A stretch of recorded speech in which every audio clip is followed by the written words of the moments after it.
ಪತ್ರಿಕಾಗೋಷ್ಠಿ ಕರೆದ ಉದ್ದೇಶ ಅಂದ್ರೆ ಕುಂದಲಗುರ್ಕಿ ಡಾಕ್ಟರ್ BR ಅಂಬೇಡ್ಕರ್ ಹಾಗೂ ಬಾಬು ಜಗಜೀವನ್ ರಾಮ್ ಬಳಗ ವತಿಯಿಂದ ಇದೇ ತಿಂಗಳು 24ನೇ ತಾರೀಕು ಶುಕ್ರವಾರ ನಮ್ಮ ಶಿಡ್ಲಘಟ್ಟ ತಾಲೂಕಿನ ಕುಂದಲಗುರ್ಕಿ ಗ್ರಾಮದಲ್ಲಿ ಡಾಕ್ಟರ್ BR ಅಂಬೇಡ್ಕರ್ ಅವರ 135 ಹಾಗೂ ಡಾಕ್ಟರ್ ಬಾಬು ಜಗಜೀವನ್ ರಾಮ್ ಅವರ 119ನೇ ಜನ್ಮ ದಿನಾಚರಣೆಯನ್ನು ಬಹಳ ಅದ್ದೂರಿಯಾಗಿ ಕಾರ್ಯಕ್ರಮ ಹಮ್ಮಿಕೊಂಡಿದ್ದು, ಈ ಕಾರ್ಯಕ್ರಮದ ಜನ ಉಪಸ್ಥಿತಿಯನ್ನು ವಹಿಸಲು ಈ ರಾಜ್ಯದ ಮಹಿಳಾ ಆಯೋಗದ ಅಧ್ಯಕ್ಷರಾದ ಶ್ರೀಮತಿ ಡಾಕ್ಟರ್ ನಾಗಲಕ್ಷ್ಮಿ ಚೌಧರಿ ಮೇಡಮ್ ಅವರು ಆಗಮಿಸಿದ್ದಾರೆ. ಈ ಕಾರ್ಯಕ್ರಮದ ಅಧ್ಯಕ್ಷತೆಯನ್ನು ಈ ಕ್ಷೇತ್ರದ ಶಾಸಕರಾದ ಸನ್ಮಾನ್ಯ ಶ್ರೀ BN ರವಿಕುಮಾರ್ ಅವರು ವಹಿಸಿಕೊಳ್ತಾರೆ. ಈ ಕಾರ್ಯಕ್ರಮದ ಮುಖ್ಯ ಅತಿಥಿಗಳಾಗಿ ಈ ಜಿಲ್ಲಾ ಮಟ್ಟ ತಾಲೂಕು ಮಟ್ಟದ ಎಲ್ಲ ಅಧಿಕಾರಿಗಳು, ಜಿಲ್ಲಾಧಿಕಾರಿಗಳು, ಮತ್ತೆ CEO, ಮತ್ತೆ ತಾಲೂಕು ದಂಡಾಧಿಕಾರಿಗಳು, ತಾಲೂಕು ಪಂಚಾಯತ್ ಕಾರ್ಯನಿರ್ವಹಣಾಧಿಕಾರಿಗಳು ಸೇರಿದಂತೆ ಎಲ್ಲ ಅಧಿಕಾರಿಗಳು ಸಹ ಈ ಕಾರ್ಯಕ್ರಮ ಆಗಮಿಸಿದ್ದಾರೆ. ಮತ್ತೆ ವಿಶೇಷ ಅತಿಥಿಗಳಾಗಿ ಈ ನಮ್ಮ ತಾಲೂಕಿನ ಎಲ್ಲಾ ಪಕ್ಷದ ರಾಜಕೀಯ ಪಕ್ಷದ ಮುಖಂಡರು, ರಾಜೀವ್ ಗೌಡ್ರು ಆಗಿರ್ಬೋದು, ಕೃಷ್ಣಪ್ಪ ಆಗಿರ್ಬೋದು, ರಾಮಚಂದ್ರ ಗೌಡ್ರು ಆಗಿರ್ಬೋದು, KM ವೆಂಕಟೇಶ್ವರ ಆಗಿರ್ಬೋದು, ಸಮಾಜ ಸೇವಕರು, ನರಸಿಂಹಮೂರ್ತಿಯವರು ಎಲ್ಲರೂ ಈ ಕಾರ್ಯಕ್ರಮಕ್ಕೆ ಆಗಮಿಸಿದ್ದಾರೆ. ಹಾಗಾಗಿ ಈ ತಾಲೂಕಿನ ಎಲ್ಲಾ ಜನತೆ ಈ ಕಾರ್ಯಕ್ರಮ ಬಂದು ಯಶಸ್ವಿಗೊಳಿಸಬೇಕಾಗಿ ಮನವಿ ಮಾಡ್ತೇವೆ.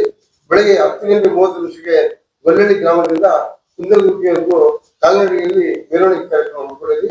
ಕಲಶ ಹೊತ್ತು ಅನೇಕ ಮಹಿಳೆಯರು ಈ ಕಾರ್ಯಕ್ರಮದಲ್ಲಿ ಭಾಗವಹಿಸಿ ಕಲಶ ಹೊತ್ತು ಈ ಕಾರ್ಯಕ್ರಮ ನಿರ್ವಹಿಸುತ್ತಾರೆ. ಅದ್ರ ಜೊತೆಗೆ ಅದೇ ದಿನ ಸಂಜೆ 7 ಗಂಟೆಗೆ ಬಿಗ್ ಬಾಸ್ ಖ್ಯಾತಿಯ ತುಕಾಲಿ ಸಿಂಧು ಮತ್ತು ಟೀಮು ಈ ಒಂದು ಕಾರ್ಯಕ್ರಮದಲ್ಲಿ ಆರ್ಕೆಸ್ಟ್ರಾ ಒಂದು ರಸಮಂಜರಿ ಕಾರ್ಯಕ್ರಮವನ್ನು ಏರ್ಪಡಿಸಿದೆ. ಆ ದಿನ ಆ ಒಂದು ರಸಮಂಜರಿ ಕಾರ್ಯಕ್ರಮಕ್ಕೆ ಬಿಗ್ ಬಾಸ್ ನ ತನಿಷಾ ಕುಪ್ಪಣ್ಣವರು ಸಹ ಮುಖ್ಯ ಅತಿಥಿಯಾಗಿ ಆಗಮಿಸಿದ್ದಾರೆ. ಹಾಗಾಗಿ ಸಾರ್ವಜನಿಕರು ಬೆಳಗ್ಗೆ 11 ಗಂಟೆಗೆ ಮತ್ತು ಸಂಜೆ 7 ಗಂಟೆಗೆ ಎರಡೂ ಕಾರ್ಯಕ್ರಮಕ್ಕೆ ಭಾಗವಹಿಸಿ ಈ ಕಾರ್ಯಕ್ರಮ ಯಶಸ್ವಿಗೊಳಿಸಬೇಕಾಗಿ ತಮ್ಮನ್ನು ಮನವಿ ಮಾಡ್ತಾ ಇದ್ದೀವಿ. ಸರ್, ಪ್ರತಿ ವರ್ಷನೂ ಮಾಡಿಸ್ತಾ ಇದ್ದೀರಿ, ಈ ವರ್ಷನೂ ಮಾಡ್ತಾ ಇದ್ದೀರಿ. ಏನು ಇದ್ರ ಉದ್ದೇಶ ಏನು ಸರ್? ಉದ್ದೇಶ ಏನಂದ್ರೆ ನಮ್ಮ ಒಂದು ಅಂಬೇಡ್ಕರ್ ಒಂದು ಯಾವ್ದೊಂದು ಜಾತಿಗೆ ಸೀಮಿತ ಅಲ್ಲ, ಯಾವ್ದೊಂದು ಧರ್ಮಕ್ಕೆ ಸೀಮಿತ ಅಲ್ಲ. ಬರೀ ಅಂಬೇಡ್ಕರ್ ಅಂದ್ರೆ ಒಂದು ಜಗಜೀವನ ಅಂದ್ರೆ ಬರೀ ಒಂದು ವರ್ಗಕ್ಕೆ ಮಾತ್ರ ಸೀಮಿತ ಆಗಿತ್ತು. ಹಾಗಾಗಿ ಅದನ್ನ ಜನಜಾಗೃತಿ ಮೂಡಿಸಿ ಮತದಾನ ಮಾಡಬೇಕು. ಇದು ಅಂಬೇಡ್ಕರ್ ಯಾರ ಆಸ್ತಿನೂ ಅಲ್ಲ, ಜಗಜೀವನ್ ಯಾರ ಆಸ್ತಿನೂ ಅಲ್ಲ, ಯಾವ ಧರ್ಮಕ್ಕೆ ಸೇರಿದವರಲ್ಲ, ಯಾವ ಜಾತಿಗೆ ಸೇರಿದವರಲ್ಲ, ಎಲ್ಲಾ ಜಾತಿ ಜನಾಂಗಗಳು ಎಲ್ಲಾ ಧರ್ಮಕ್ಕೂ ಸಂಬಂಧಪಟ್ಟಂತ ಮಹಾನ್ ವ್ಯಕ್ತಿಗಳು ಇಬ್ರು ಅನ್ನೋ ಒಂದು ವಿಷಯವನ್ನ ಜನರ ಮುಂದೆ ಸಾರಬೇಕು, ಜನರಿಗೆ ಮನವರಿಕೆ ಮಾಡಬೇಕು. ಎಲ್ಲ ಜನಸಾಮಾನ್ಯರಿಗೆ ಎಲ್ಲ ಗೊತ್ತಾಗಿ ಇಷ್ಟು ಮುಂದಿನ ಪೀಳಿಗೆಗೆ ಒಂದು ಜಾತಿ ಪದ್ಧತಿಯನ್ನ ಜಾತಿ ನಿರ್ಮೂಲನೆ ಮಾಡಬೇಕೆಂದು ನಮ್ಮ ಉದ್ದೇಶ. ನಾಗಲಕ್ಷ್ಮಿ ಚೌಧರಿ ಅವರು ಬರ್ತಾ ಇರೋ ಕಾರ್ಯಕ್ರಮಕ್ಕೆ ಯಾವುದೋ ಒಂದು ಕುಗ್ರಾಮದಲ್ಲಿ ಮಾಡೋದಕ್ಕಿಂತ ತಾಲೂಕು ಬಾಡಿ ಮಟ್ಟದಲ್ಲಿ ಮಾಡಿದ್ರೆ ಚೆನ್ನಾಗಿರ್ತಾ ಇತ್ತು ಅಂತ ಹೇಳ್ತಾ ಇದ್ದಾರೆ. ಅದ್ರ ಬಗ್ಗೆ ಹೇಳೋದಾದ್ರೆ ಸರ್? ತಾಲೂಕು ಮಟ್ಟದ ಕಾರ್ಯಕ್ರಮ ಈಗಾಗಲೇ ಆಗಿದೆ. ಮತ್ತೆ ನಮ್ಮ ದಲಿತ ಪಕ್ಷ ಮುಂದಿನ ದಿನದಲ್ಲಿ ಭೀಮೋತ್ಸವ ಕಾರ್ಯಕ್ರಮ ಮಾಡೋದಕ್ಕೆ ಒಂದು ಆಲೋಚನೆ ಸುಮಾರು ದಿನ ಅಂದ್ಕೊಂಡು ಬಂದಿದೆ. ಆ ಕಾರ್ಯಕ್ರಮವನ್ನು ಆಯೋಜನೆ ಮಾಡಿದ್ರೆ ಇಡೀ ಒಂದು ರಾಜ್ಯದಲ್ಲಿ ಬೇರೆ ಬೇರೆ ಸಚಿವರು ನೋಡುವಂತೆ ನಮ್ಮ ಸಾಮಾಜಿಕವಾಗಿ ಮತ್ತು ಅಂಬೇಡ್ಕರ್ ಚಿಂತನೆ ಇರುವಂತಹ ಸಚಿವರು ದೊಡ್ಡ ಕಾರ್ಯಕ್ರಮ ಮಾಡಬೇಕು ಒಂದು ಆಲೋಚನೆ ಇದೆ. ನಿಮ್ಮೂರಿನಲ್ಲೇ ಯಾಕೆ ಅವ್ರನ್ನ ಎರಡು ಬಾರಿ ಕಳಿಸ್ತಾರೆ? ಬೇರೆ ಇನ್ನೂ ಇದಾವಲ್ಲ ಅಲ್ಲಿ ಮಾಡ್ಬೋದಾಗಿತ್ತಲ್ಲ. ಹೋಗಿ ನಾವು ಅಪ್ರೋಚ್ ಮಾಡಿದ್ರೆ ಮೇಡಮ್ ಬಂದು ಈ ಕಾರ್ಯಕ್ರಮ ಯಶಸ್ವಿಗೊಳಿಸಬೇಕು ಕೇಳಿದಾಗ ಅವ್ರು ಒಂದು ಕಾರ್ಯಕ್ರಮ ಯಶಸ್ವಿಗೊಳಿಸಿದ್ರು.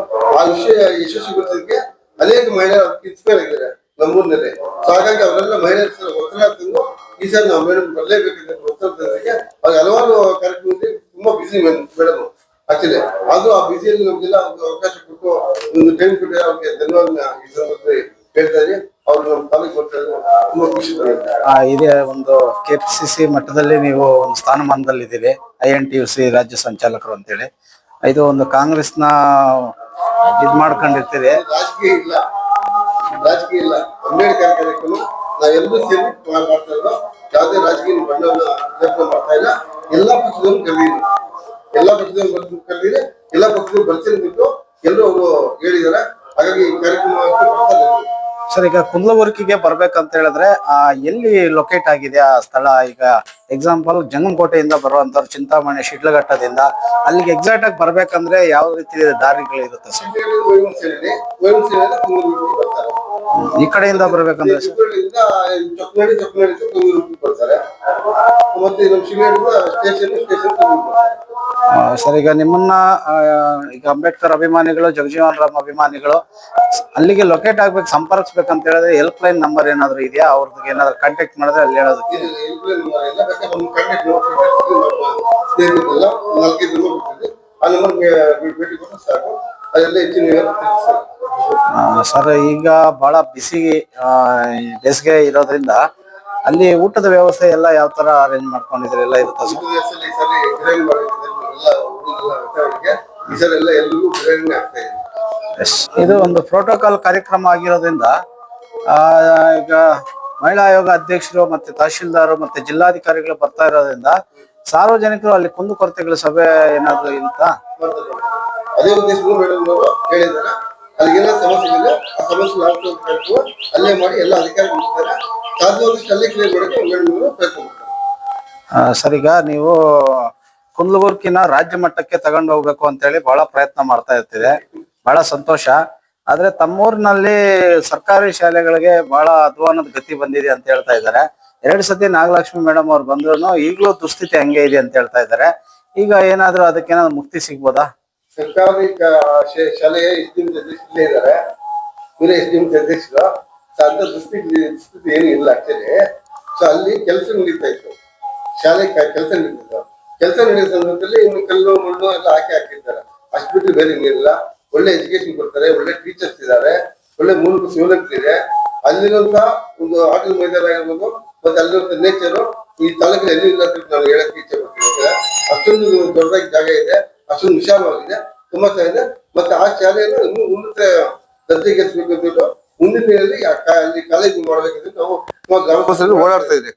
2 ವರ್ಷದಿಂದ ಅದೇ ಒಂದು ಕೆಲಸದಲ್ಲಿ ಇದ್ದೀರಿ. ಮುಂದಿನ ದಿನದಲ್ಲಿ ಕಾಲೇಜ್ ಸಹ ಆಗುತ್ತೆ ನಮ್ಮ ಕುಂದಲಗುರ್ಕಿಯಲ್ಲಿ.